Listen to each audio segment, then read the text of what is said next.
Hai, Assalamualaikum. Welcome back to my video.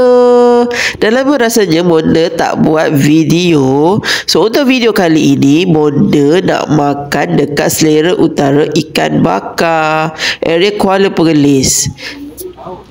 Macam biasa kalau kita makan dekat kedai ikan bakar, kita kena tengok ikan dulu semua. Kita pilih apa yang kita nak. So dekat kedai Selera Utara ni macam-macam pilihan.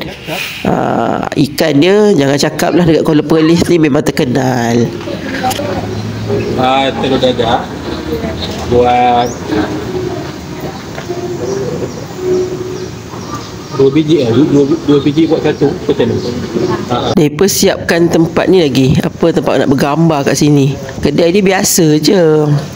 Dia dekat tepi-tepi nak masuk ke Kuala Perlis tu.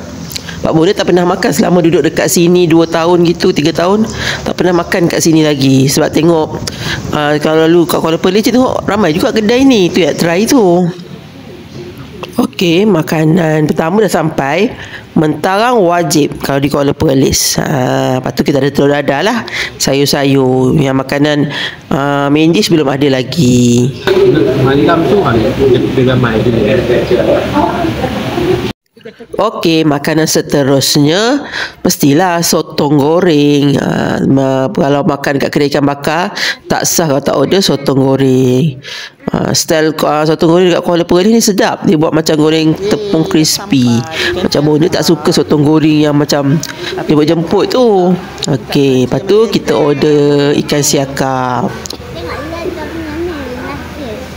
Apa banyak?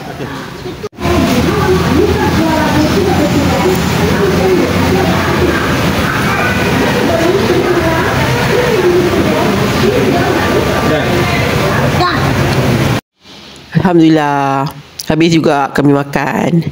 Untuk Monda dah habis lah. Abah tu tinggal sisa-sisa dia nak habiskan. So far sedap. Mana tak pernah tak sedap kan kalau dekat Kuala Perlis ni. Semua sedap. Macam mana bang rasa dia? Rasa dia Itulah sedap. Cuma di atap dia je lah. Overcook sikit. Overcook. apa rasa dia? Sedap sangat dekat sini. Sekejap tak tengok. Nasi sangat. Tak. Yang ni. Okey, perut pun dah kenyang. Apa lagi, kita pergi bayar lah. So far makanan ni semua okey. Cuma ikan tadi memang ada overcook sikit. Tapi bagi Monda semua okey. Okey, bagi yang datang ke Kuala Perlis, mehlah singgah makan kat sini. Okey, setakat itu saja. Thanks for watching. Bye. Assalamualaikum.